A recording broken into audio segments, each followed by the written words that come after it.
everyone, my name is giaclord and welcome to my channel. So for today's video guys, I am going to do a little bit of update regarding my I-751 or removal of conditions. This is the, an application for me to be granted for 10 years green card, and which also allow me to stay here in United States for 10 years without any more applications or processing. So it's kind of like more process to those who came here using K1 visa or fiancé visa. So as you know, if you watch my video like a month ago, that time I was preparing for my I-751 requirements. So if you haven't watched that video, I will leave a link down in the description and also maybe a card here or here. So I get it. You're here, maybe most of you or some of you are here because you haven't learned or you haven't heard anything from your applications. Where same as me, I was worried because my green card will expire next month, which is April 4th, and I haven't heard anything from them. So I asked my friends, those who I know, how long did the USCIS took to reply to them or to update them regarding their applications. And they said that it's only like a matter of 1 week, and the latest will be 2 weeks. Unfortunately, in my case, it took 1 month and 10 days, if I'm not mistaken. So 1 month and 10 days. So I was really thinking, to be honest, I was like being negative about it because I haven't really heard anything from them. And the immigration stuff right now is kind of like a little bit crazy. So I was like, oh, maybe I get deported or something like that. But fortunately, yesterday, March 22, I received a mail from USCIS, which is this one. So probably you'll know, probably you'll say that why I did not check on USCIS website. Well, unfortunately, you cannot check anything in USCIS website unless you have a case number or you have a receipt number. So those are the things that I waited for a month and 10 days.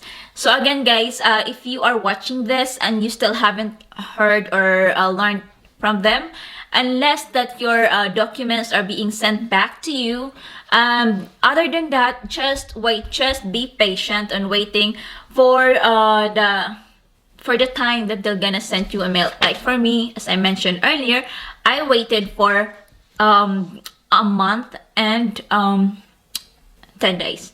So how I know that it's already a month? So I sent the documents, and then there's like a tracking number from USPS if you use a postal courier or a UPS.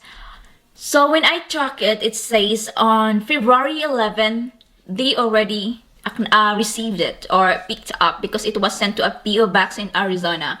And then after that, I keep checking every week. I keep checking why it's not here yet, or if I lack of some papers. I should have known because the expiration of my card is really near. And then what happened is just like maybe just a sudden. So yesterday when I checked like the USPS informed delivery, there's like something from USCIS. So I thought it's like an, this RFE thing, but luckily it's not an RFE thing. So here I have here an I-797 notice of action. It includes here the receipt number, which I would be needed when I check my case or for just an update through USCIS website.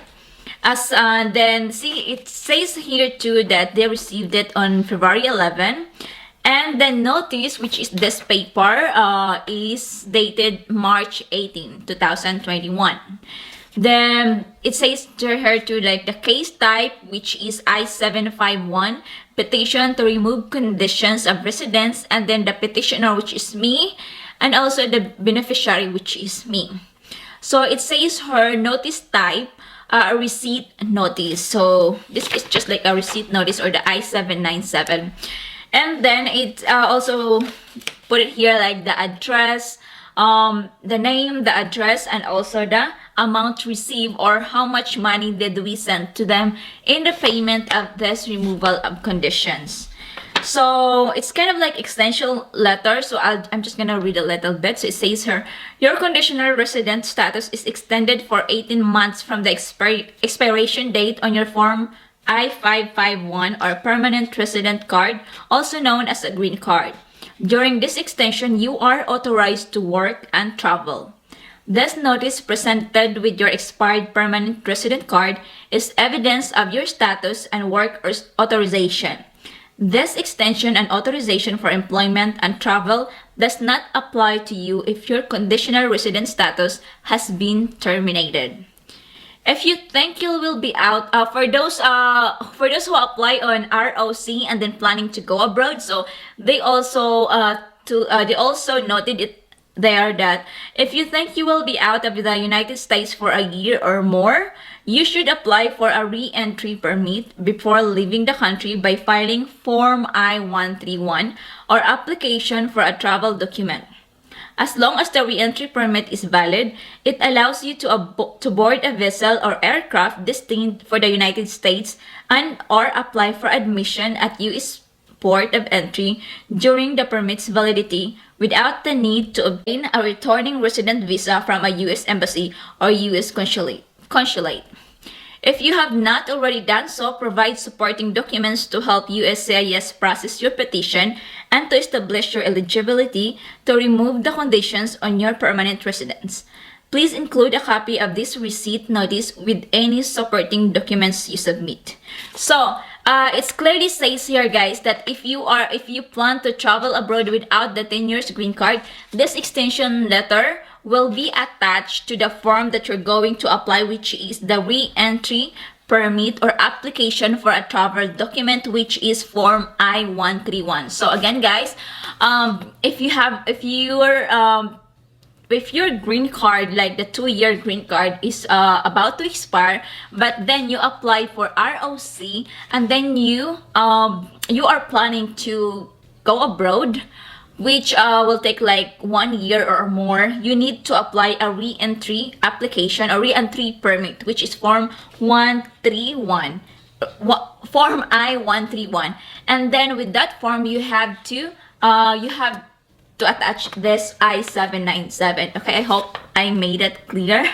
So because me and my husband are planning to go to the Philippines, in my country, and then we are worried because I don't have my 10-year green card. So at least here it is clearly noted that if we plan to stay there for a year or more, we just have to apply for a re-entry permit.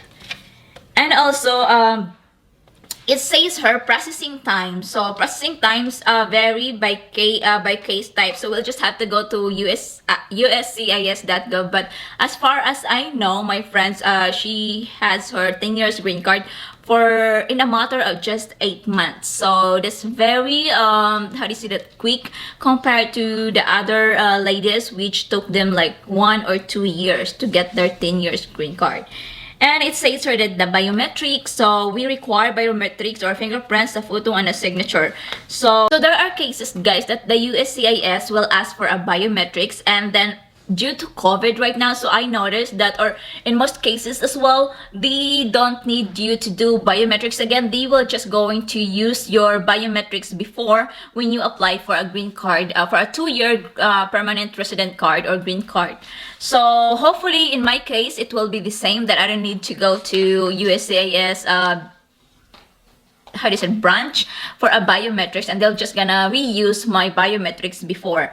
And also, if your address changes, if you are watching my green card journey, you will you probably know that I had how do you say it? I had situation regarding change address. So in this case, because I read a comment on one of my videos that that person blamed me because I changed address when the immigration did not allow for a change of address. Let me clarify this, guys, okay?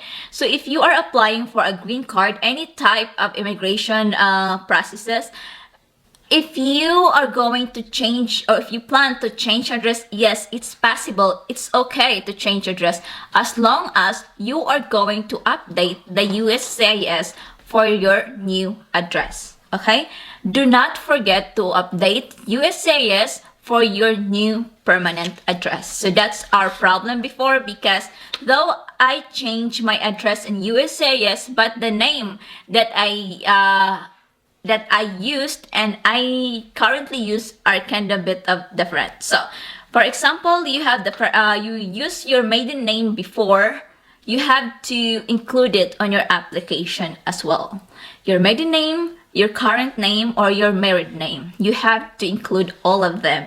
In that way, the USCIS papers will go directly to you, or that you will receive all the papers that the USCIS sent to you.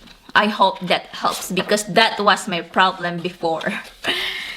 Aside from that, so it says here, guys, the non-US citizens, which is us, must report a change of address within 10 days of moving within the United States or its territories. Okay? Next is the return of original documents.